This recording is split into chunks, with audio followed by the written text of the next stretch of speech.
ನೌಕರ ಬೇಡಿಕೆ ಈಡೇರಲೇ ಕನಿಷ್ಠ ವೇತನ 36,000 ರೂಪಾಯಿ ಕೊಡಲೇಬೇಕು. ನೌಕರ ಬರ್ತಾರೆ, ದಾರಿ ಬಿಡಿ. ಇವತ್ತಿನ ದಿವಸ ಇವನ ಒಂದು ಹೋರಾಟ ಹಮ್ಮಿಕೊಂಡಿರೋ ಮುಖ್ಯ ಉದ್ದೇಶ ಏನಪ್ಪ ಅಂದ್ರೆ ಜಿಲ್ಲಾ ಪಂಚಾಯತಿಯವರು ನಮ್ಮ ಗ್ರಾಮ ಪಂಚಾಯತ್ ಸಿಬ್ಬಂದಿ ಮೇಲೆ ಕನಿಕರನೇ ಇಲ್ಲ ಅವರಿಗೆ. ಯಾಕೆಂದ್ರಪ್ಪ ಅಂದ್ರೆ ಗ್ರಾಮ ಪಂಚಾಯತಿಯಲ್ಲಿ ನಾವು ಪಂಪ್ ಆಪರೇಟರ್ ಆಗಿರ್ಬೋದು, ಬಿಲ್ ಕಲೆಕ್ಟರ್ ಆಗಿರ್ಬೋದು, ಡಿಒಗಳಾಗಿರ್ಬೋದು, ಸ್ವಚ್ಛವಾಹಿನಿಯರಾಗಿರ್ಬೋದು, ಕಸ ಗುಡಿಸೋರಾಗಿರ್ಬೋದು, ನಿರಂತರವಾಗಿ ನಾವು ಗ್ರಾಮ ಪಂಚಾಯತಿಯಲ್ಲಿ ಕಾರ್ಯನಿರ್ವಹಿಸ್ತಾ ಇದ್ದೀವಿ. ಈಗ ನಮಗೆ ಜಿಲ್ಲಾ ಪಂಚಾಯತಿಯಲ್ಲಿ ಸಿಗಬೇಕಾದಂಥ ಅನುಮೋದನೆ ಇಡೀ ನಮ್ಮ ರಾಜ್ಯದಲ್ಲಿ ಎಲ್ಲ ಜಿಲ್ಲೆಯಲ್ಲಿ ಅನುಮೋದನೆ ಕೊಟ್ಟಿದ್ದಾರೆ. ಏಕಕಾಲಕ್ಕೆ ಅನುಮೋದನೆ ಸಿಕ್ಕಿದೆ. ನಮ್ಮ ಜಿಲ್ಲಾ ಪಂಚಾಯತಿಯಲ್ಲಿ ಅನುಮೋದನೆ ಕೊಟ್ಟಿಲ್ಲ, ಹಾಗೆ ಫೈಲ್ ಪೆಂಡಿಂಗ್ ಇಟ್ಕೊಂಡು ಕೂತಿದ್ದಾರೆ. ಅದೇ ರೀತಿಯಾಗಿ ಇನ್ನೊಂದು ಏಕಕಾಲ ಅನುಮೋದನೆ ಆಗಿಲ್ಲ ಮತ್ತು ಇನ್ನೂ ರೆಗ್ಯುಲರ್ ಅನುಮೋದನೆ ಕೊಟ್ಟಿಲ್ಲ. ನಿವೃತ್ತಿ ಉಪದಾನ ಕೊಡಬೇಕಂತ ಸರ್ಕಾರ ಆದೇಶಿಸಿದ್ರು ಕೂಡ ನಿವೃತ್ತಿ ಉಪದಾನ ನಮಗೆ ಯಾವ ಸಿಬ್ಬಂದಿಗಳು ಸಿಗ್ತಾ ಇಲ್ಲ. ಅದೇ ರೀತಿಯಾಗಿ ಇನ್ನೊಂದು ಏನಪ್ಪ ಅಂದ್ರೆ ಬಡ್ತಿ ನೀಡೋ ವಿಷಯವಾಗಿ ಸುಮಾರು 2 ವರ್ಷ ಕಳೆದರೂ ಕೂಡ ಜಿಲ್ಲಾ ಪಂಚಾಯತಿಯಲ್ಲಿ ಫೈಲ್ ಇಟ್ಟುಕೊಂಡು ತಾರತಮ್ಯ ಮಾಡ್ತಾ ಇದ್ದಾರೆ. ನಮ್ಮ ನೌಕರರ ಜೊತೆ ಚೆಲ್ಲಾಟ ಆಡ್ತಾರೆ ಜಿಲ್ಲಾ ಪಂಚಾಯತ್ ಅಧಿಕಾರಿಗಳು. ಏನಪ್ಪ ಅಂದ್ರೆ ತಾತ್ಕಾಲಿಕ ಪಟ್ಟಿ ಬಿಡುಗಡೆ ಮಾಡಿದ್ರು ಕೂಡ 1 ವರ್ಷ ಕಳೆದರೂ ಕೂಡ ಯಾವುದೇ ರೀತಿ ಅನುಮೋದನೆ ಕೊಡ್ತಾ ಇಲ್ಲ. ಈಗ ನಮ್ಮ ಸೀನಿಯರಿಟಿ ಲಿಸ್ಟ್ನಲ್ಲಿ ಇದ್ದಂಥ 2 ನಮ್ಮ ಸಿಬ್ಬಂದಿಗಳು ಮರಣ ಹೊಂದಿದ್ದಾರೆ. ಈಗ ಅವರು ಬೀದಿ ಪಾಲಾಗಿ ಅವರು ಹೆಂಡ್ರು ಮಕ್ಕಳು ರೋಡಿಗೆ ಬಂದಿದ್ದಾರೆ. ಇದಕ್ಕೆ ಯಾರು ಮುಖ್ಯ ಕಾರಣ ಆಗಬೇಕು? ಜಿಲ್ಲಾ ಪಂಚಾಯತಿ ಇದ್ದವ್ರು ನಮಗೆ ಅದಕ್ಕೆ ಉತ್ತರ ಕೊಡಬೇಕು ಅವ್ರು ನಮಗೆ. ಯಾಕಂದ್ರೆ ನಾವು ಹಗಲು ರಾತ್ರಿ ಪಂಚಾಯತಿಯಲ್ಲಿ ದುಡಿತಾ ಇದ್ದೀವಿ ಸಿಬ್ಬಂದಿಗಳು. ಈಗ ನಮಗೆ ಅನ್ಯಾಯ ಆಗ್ತದೆ.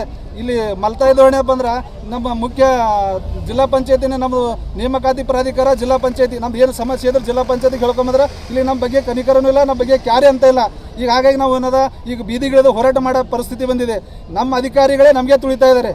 ಜಿಲ್ಲಾ ಪಂಚಾಯತ್ ಅಧಿಕಾರಿಗಳು ನಮ್ಗೆ ಸಿಗಬೇಕಂತ ಮೂಲಭೂತ ಸೌಕರ್ಯಗಳಾಗಿರ್ಬೋದು, ಅನುಮೋದನೆ ಆಗಿರ್ಬೋದು, ನಮ್ಮದು ಬಾಕಿ ವೇತನ ಆಗಿರ್ಬೋದು, ಇವೆಲ್ಲ ನಮಗೆ ಮಾಡಿದ್ರೆ ನಾವು ಹೋರಾಟ ಮಾಡೋದು ಪ್ರಶ್ನೆ ಬರಲ್ಲ. ಆದರೂ ಮಲ್ತಾಯಿ ಧೋರಣೆ ಮಾಡಿ ನಮಗೆ ನೌಕರಿಗೆ ಅನ್ಯಾಯ ಮಾಡ್ತಾ ಇದ್ದಾರೆ. ಇದಕ್ಕೆ ಅವರೇ ಉತ್ತರ ಕೊಡಬೇಕು ಜಿಲ್ಲಾ ಪಂಚಾಯತ್ ಅಧಿಕಾರಿ ಅಂತ ಹೇಳಿ ನಾನು 2 ಮಾತು ಮುಗಿಸ್ತೀನಿ. ನನ್ನ ಹೆಸರು ನಾಗರಾಜ್ ಜಿ ಬೆಂಗೂರು ಅಂತ, ಗ್ರಾಮ ಪಂಚಾಯತ್ ನೌಕರ ಸಂಘ ಜಿಲ್ಲಾ. 1.5 ವರ್ಷ ಪೆಂಡಿಂಗ್ ಇದೆ, 2 ವರ್ಷ ಪೆಂಡಿಂಗ್ ಇದೆ. 2.5 ವರ್ಷನೂ ಕೂಡ ಇವತ್ತು ಪೆಂಡಿಂಗ್ ಇರ್ತಕ್ಕಂಥ ಪರಿಸ್ಥಿತಿಯನ್ನು ಗ್ರಾಮ ಪಂಚಾಯತ್ ನೌಕರ ಬದುಕು ಬೀದಿ ಪಾಲಾಗ್ತಕ್ಕಂಥ ಪರಿಸ್ಥಿತಿಯನ್ನು ಕಾಡ್ತಾ ಇದೆ. ಸರ್ಕಾರ ಸ್ವತಃ ಮಾಡಬೇಕಂತಕ್ಕಂಥ ಅನುಮೋದನೆ ಪಡೆದಿರ್ತಕ್ಕಂಥದ್ದು ಸರ್ಕಾರನ ಅದನ್ನು ಅವ್ರ ಸ್ಯಾಲ್ರಿನ ಆಗಬೇಕು. ಇನ್ನು ಕರ ವಸೂಲಿ ಮೂಲಕ ಆಗಬೇಕಾಗಿರ್ತಕ್ಕಂಥದ್ದು ಕರ ವಸೂಲಿ ಆಗಿಲ್ಲ ಅಂತಕ್ಕಂಥ ಕುಂಟ ನೆಪ ಇವ್ರಿಗೆ ಪಗಾರ ಮಾಡೋದು ಕೂಡ ಇವ್ರ ಬದುಕು ಬೀದಿ ಬರ್ತಕ್ಕಂಥ ಪರಿಸ್ಥಿತಿ ನಿರ್ಮಾಣ ಆಗಿದೆ.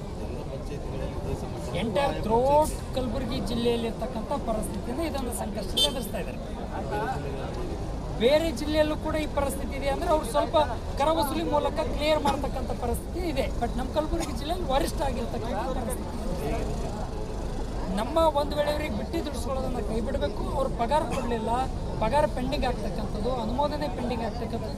ಪ್ರಮೋಷನ್ ಲಿಸ್ಟಲ್ಲಿ ಈಗ ಆಲ್ರೆಡಿ 4 ಜನರನ್ನು ಮೃತಪಟ್ಟಿರ್ತಕ್ಕಂಥ ನೌಕರರಿಂದ ಎಷ್ಟು ಜನರ ಬಲಿ ಪಡೀತದೆ ಸರ್ಕಾರ ಗೊತ್ತಾಗ್ತದೆ.